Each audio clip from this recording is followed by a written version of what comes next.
దోసకాయ పచ్చడిని ఇలా ఒకసారి ట్రై చేయండి. చాలా బాగుంటుంది అండ్ చాలా టేస్టీగా ఉంటుంది.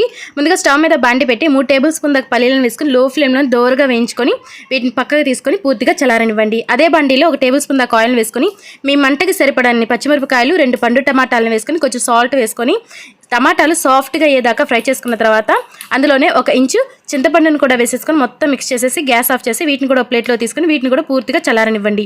ఇప్పుడు ఒక మిక్సీ జార్లో తీసుకొని చల్లారినటువంటి పల్లీలని, 1/2 టేబుల్ స్పూన్ దాకా జీలకర్ర, 4 నుంచి 5 వరకు వెల్లుల్లిని వేసుకొని కోర్సుగా గ్రైండ్ చేసేసుకోండి. ఇవి గ్రైండ్ చేసుకున్న తర్వాత ఆ టమాటాలను కూడా వేసేసుకొని 1 కప్పు సన్నగా కట్ చేసుకున్నటువంటి దోసకాయ ముక్కల్లో 3/4 కప్పు వరకు ఆ టమాటాల్లో వేసేసుకొని మెత్తగా గ్రైండ్ చేసి పక్కన పెట్టేసుకోండి. 1/4 కప్పు దోసకాయ ముక్కలు పక్కన పెట్టేసుకోండి.